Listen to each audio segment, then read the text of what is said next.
What's going on, guys, and welcome back to another video. And in today's video, we're going to talk all about nutrition. What does a biblical based diet look like, and what can you do to reach your health and fitness goals? So that's what we're going to talk about today. Let's get right into it. The problem for a lot of people is that they either chronically overeat or chronically undereat, or maybe they just don't eat foods that are nourishing to their body. And so if any of those are you, then you're in the right place here. And to understand all of this, we kind of have to understand your metabolism to a degree. We have to understand that it adapts and your body adapts. Over time, your body is going to adapt to whatever you do or throw at it. A lot of people think that the solution to the problem is just to eat less and less, but in reality, that's going to lead to a slower metabolism, less muscle mass, and eventually hormone imbalances. And all these things are just going to make it harder for you to reach your goals in the long run. Or maybe you're on the side that you've just neglected proper diet, health, nutrition, all of that. And in that case, your metabolism is likely going to be higher because you've just not really dieted or cut calories in the past. And so with you, we're really going to focus on the habits and the lifestyle side of things. And then lastly, maybe you've just unknowingly or haven't cared about the quality of the foods that you're eating. And maybe you just don't feel your best. You know there's more potential there, and you just want to improve the quality of your foods. So let's get into what you can do to solve these problems and what this kind of looks like from a biblical mindset as well. There's 5 things that I want to talk about here, and the first one being the biggest one, and that's the quality of your food. When we think about what foods we want to eat and what foods we kind of want to stay away from, I think about whole, minimally processed foods as towards what we want to eat. And when we think about this, these foods are not only going to nourish your body very well, but they're going to have the nutrients that you need and also be easier for your body to digest a lot of times. And when kind of taking a step farther with what foods those include, think about foods that God has made in the purest form. What foods can you go to the farm and get that are single ingredient foods? So think about the farm, what foods are there, and ask yourself, with your groceries, can I get these foods at the farm? And if that's the case, then they're probably a good step in the right direction. And so not only are these foods good for us, but they're also going to help keep us full and satiated for longer. There's actually been a study done on this as well. There was 2 groups of people, one group having a processed packaged food diet, and the other group having a minimally processed single ingredient food diet. And between the 2 groups, the group that had the processed packaged food ate about 500 calories more on average per day than the single ingredient minimally processed diet group. And so just by switching over from processed packaged usual general foods that you normally see and get at the store to minimally processed single ingredient fresh natural foods, you may cut down your calories 500 calories per day just by doing that. And so it's really going to help you start to eat in the right direction. And one other thing to think about with this is eating a rainbow of colors on your plate with your meals. So that includes different vegetables and having meats and carbs. Having an array of colors is going to help you get the nutrients and the micronutrients that you need. All right, moving on to number 2, which is protein. So what you need to know about protein is the building block for your body. Protein is going to be the foundation of building and maintaining muscle. That's what we talk about a lot as far as dieting and in your diet. But the reality is protein has a lot more to it than just building and maintaining muscle. And even if you're not a bodybuilder or someone trying to gain muscle, protein is what's going to help you get and stay lean as well. And another cool thing about protein is a thermic effective food. And what that means is just simply the amount of energy that it's going to take to digest that food. And protein has about a 20 to 30% thermic effective food. So meaning if you eat 100 calories worth of protein, about 20 to 30 of those calories are going to go towards digesting the protein, whereas carbs and fat are going to be a fraction of that, so much less. So not only is it going to help you build muscle, maintain muscle, but it's also going to help you burn more calories over time. Yes, it's not a lot, but it is going to add up over time. And then lastly with protein is it's going to help you stay full and satiated for longer as well, just like whole minimally processed foods do. So it's going to help keep you full. It's going to over time help you burn more calories, and it's going to be the building block for muscle and maintaining muscle. And then also, yes, you need protein for your hair, skin, nails, different things like that as well. So lots of benefits with protein, even if you're not an athlete, not a bodybuilder, anything like that, protein is going to be very beneficial for you. And so as far as how much protein you need, I always say shoot for 1 gram per pound of your goal body weight. So if you're 300 pounds now and you want to get down to 200 pounds, you don't need to worry about eating 300 grams of protein. That's going to be a lot. You want to start working your way up towards 200 grams. Most people are pretty far on the low side, and so what I would do is not try to go from 70 all the way up to 200, but start working yourself in that direction slowly. So maybe adding 30 grams of protein per day per week until you get up to that 200 mark. So the first week, maybe you go from 70 to 100, and then the second week, 100 to 130, and so on until you get to the goal that you want to be at. And with this, you may be asking, what about the other macronutrients, fats and carbs? And with fats and carbs, I usually let them fill in. Now, obviously, depends on the situation, depends on the person. Yes, you do need a minimum amount of fat, but for the most part, I just let them fill in.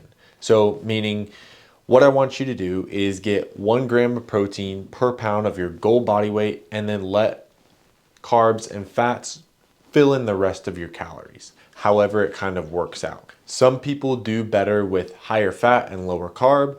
Others do better with higher carbs and lower fats. So again, really just depends on the person, but most of the time I just let those calories fluctuate a little bit and just kind of flow in as they do, just kind of going between fat and carb, not really worrying a whole lot about it as long as you're hitting your minimum fat target.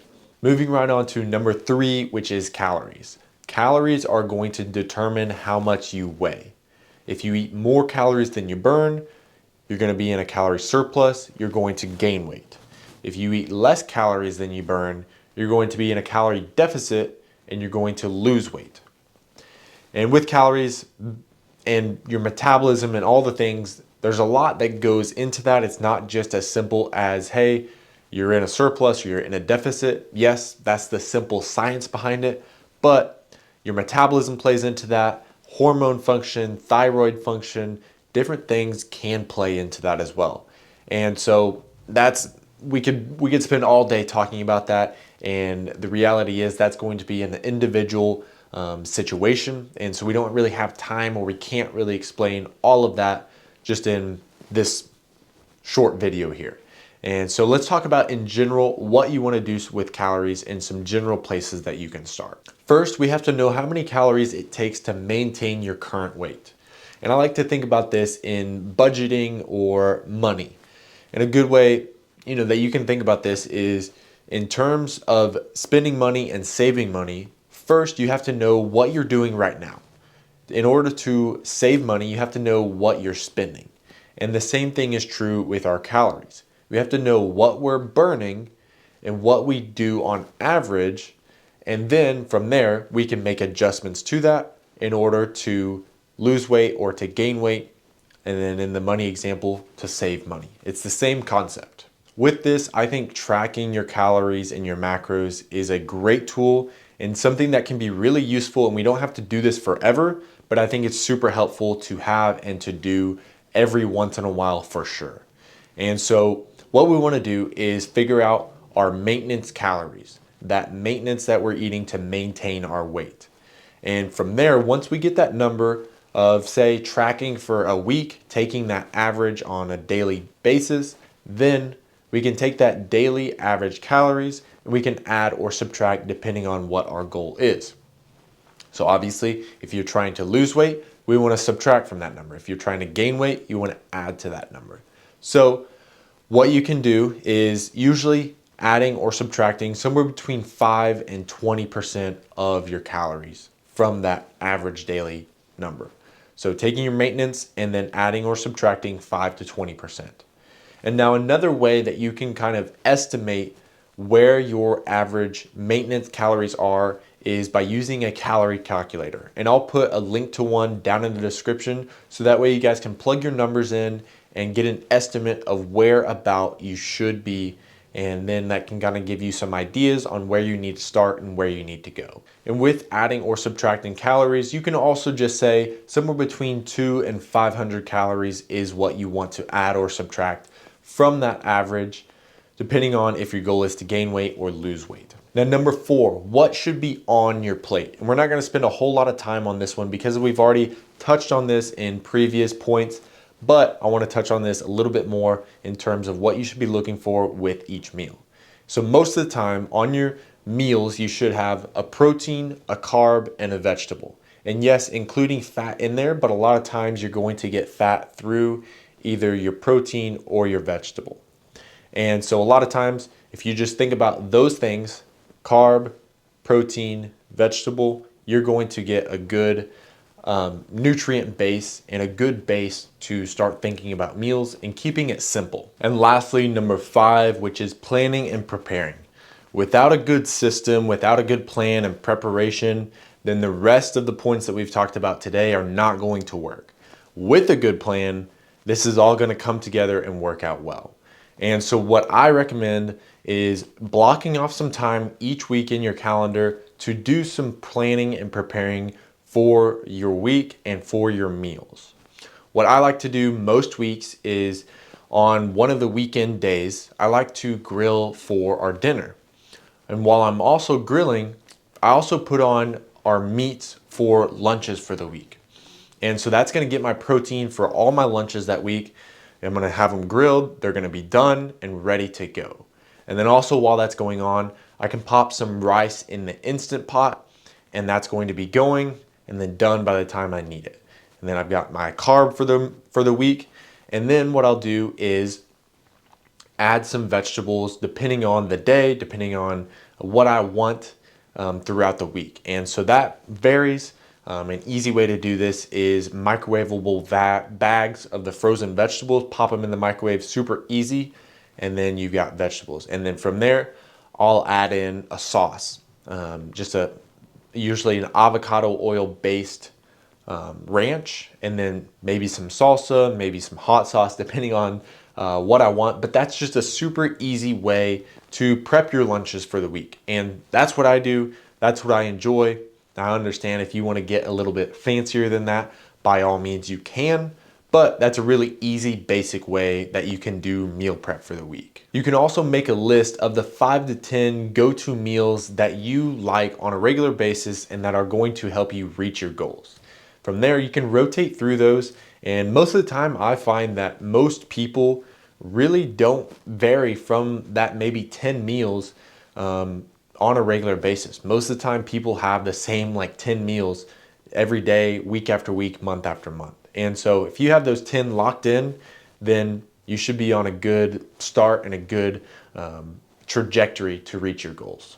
And then the last couple things that I want to note here, and tying it back into a biblical base and keeping our faith at the center of it, is a few things. So the first one being that we see in the Bible, there's times of feasting, there's times of fasting, and there's times of just normal.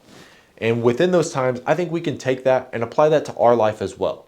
There are going to be times, say birthdays, Christmas, holidays, where feasting is a good thing. And so I'm not saying you have to be this perfect, planned out meal all of the time. There should and there are going to be times when that feasting situation is present.